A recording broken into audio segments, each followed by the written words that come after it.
welcome back to my channel and welcome back to another Beautiful Creatures drawing video. So this series, Beautiful Creatures, is something that I started back in the last Inktober, and I've been continuing on to just like finish this drawing prompt list that I had created. So if you haven't seen any of the others yet, then definitely check out the iCard. I will show a link to the playlist with all of the other 21 videos that I've done so far. This one is number 22, and the theme for this drawing was mechanical.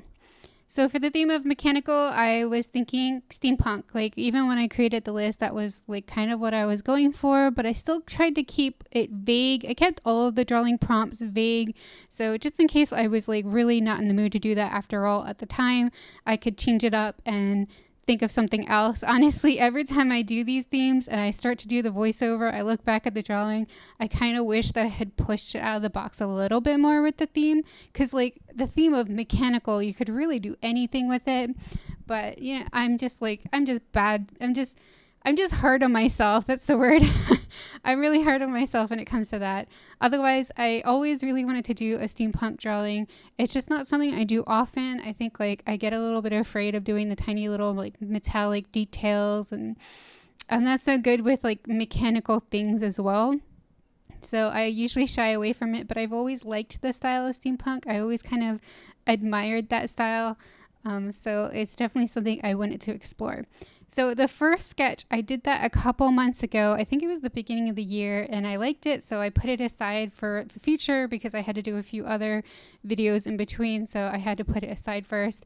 When I went to transfer it onto some watercolor paper, I felt like the first one was really nice for a sketch, but it just didn't seem to translate for a bigger illustration. It kind of made me feel like it was a bit boring, and you know, when I cleaned it up, it wasn't as nice as the sketch. The sketch, I always like my sketches. They're always a lot messier and it just leaves more imagination. But when I do a more finished drawing, it loses a lot. So I felt like it needed a bit more interest in it, a bit more visual interest. So I decided to give her a slightly different pose, a slightly different expression. And I thought it'd be interesting to give another type of focal point. So I decided to give her a steampunk style gun, which is difficult. That is a whole nother challenge for me because I don't like to draw mechanical things, and I super don't like to draw guns. Like, I just really don't like them. So I looked up a lot of references for steampunk guns, and I tried to put together different elements from a few different pictures I saw, and then I was thinking of putting like a metal rose on it too to make it just kind of more feminine and pretty, and I don't know, just interesting, but I don't even know if it looks accurate or if that type of gun would even work, but I did my best. It was a challenge, and I tried to challenge myself just a tiny bit. I feel like I could have challenged myself more, but in hindsight, you could say a lot. But at the time, that seemed like it was good enough. So for this drawing, though, I had a lot of difficulty. And honestly, spoiler alert, I feel like this drawing was a total fail. I think at the end, it still looked good. I still kind of like it, so I'm going to go ahead with it anyway. But I really contemplated really badly about not going ahead with this video, redoing the whole thing, and I took like a good week and a half to decide what I want to do because I had a terrible migraine. It was so bad that I was like completely useless for a total week.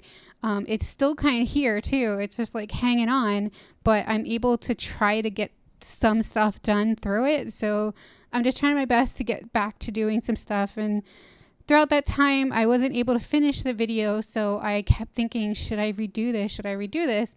But I know something about myself is that I get trapped in this cycle when I try to redraw art, where I make one mistake on the second version, and I decide to start a third version, and then I make one mistake on the third version, and I decided to start a fourth version, and then I keep going and going, and the failures for each version just build up, and then I get art block.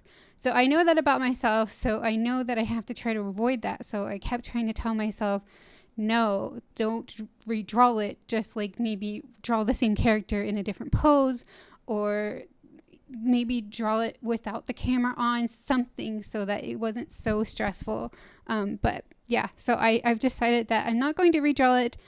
I am going to post the video and I'm just going to talk about what went wrong, because even though a lot went wrong with this one, I feel like I learned a lot too. So I applied some masking fluid. That was the first time I did that with this drawing, and I think that's where my stress level started to go a little higher because it didn't go the way I expected. It always looks so much easier when other people do it, but there was definitely a learning curve for applying masking fluid. It took a really long time, and I wasn't super happy with the end result. And the reason I used masking fluid was just to do a border around the girl so that I could do like a flat gradient wash in the background.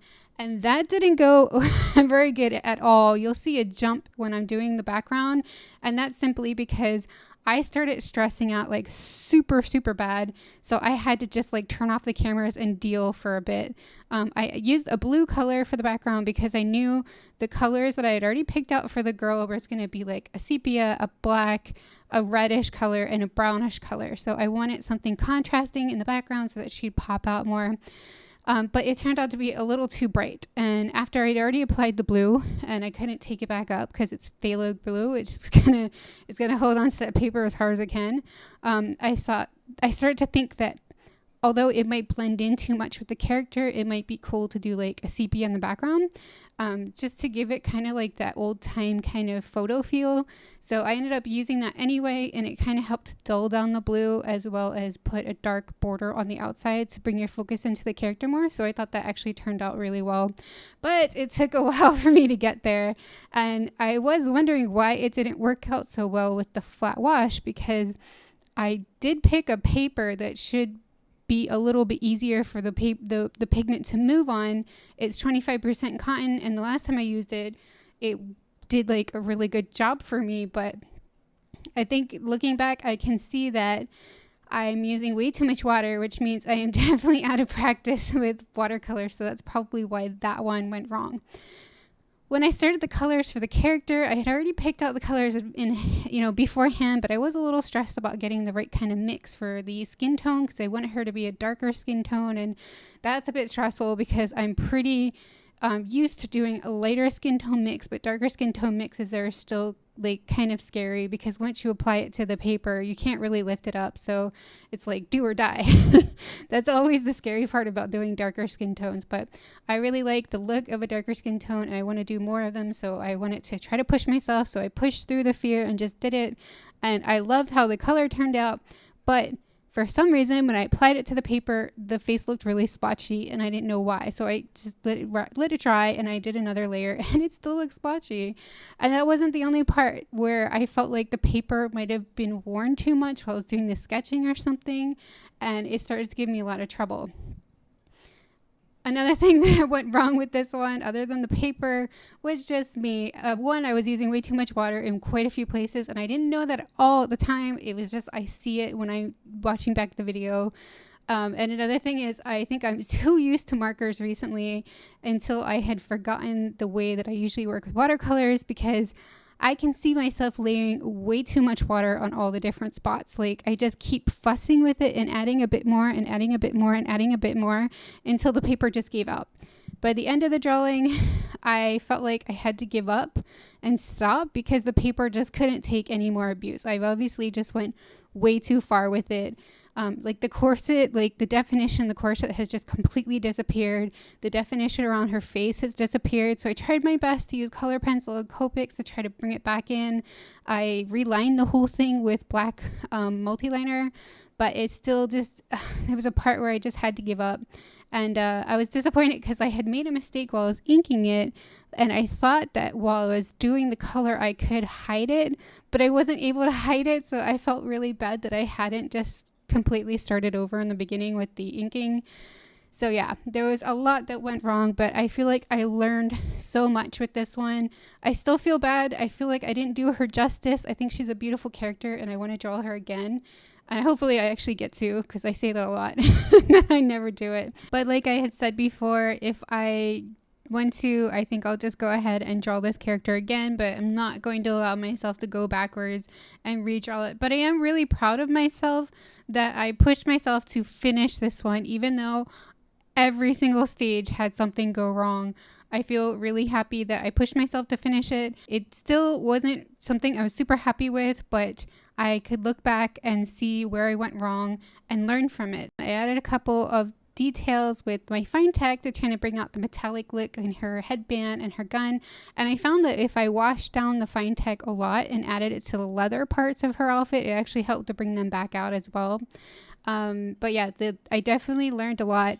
I learned that I need to work on my watercolor, and that actually is good timing because it turns out July is Worldwide Watercolor Month, so I will definitely be doing more watercolor this month for sure to try to get back in the practice.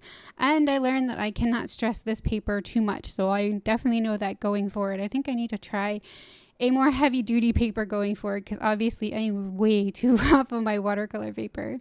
So yeah, I really hope that you like this one anyway. And I think one thing that I would like to put out there as a takeaway for this is, although it didn't work out exactly how I would have liked and it was just a real bad day altogether, I think failure is not always a bad thing, especially with artwork. If your failures, as long as you see them through to the end, you can really learn a lot from it and improve. And I think that could be applied to other things outside of artwork as well. So yeah, don't always be afraid to fail because sometimes we improve when we do. And yeah, it doesn't feel great, but it's good things to experience so that you can grow. So yeah. Anyway, enough of my rambling. Thank you guys so much for watching. If you like this video or you found it helpful, then definitely give it a thumbs up and leave me a comment down below. And if you haven't already, please do subscribe to my channel. I post art related videos every week. So yeah, thank you guys so much for watching, and I will see you next time. Bye.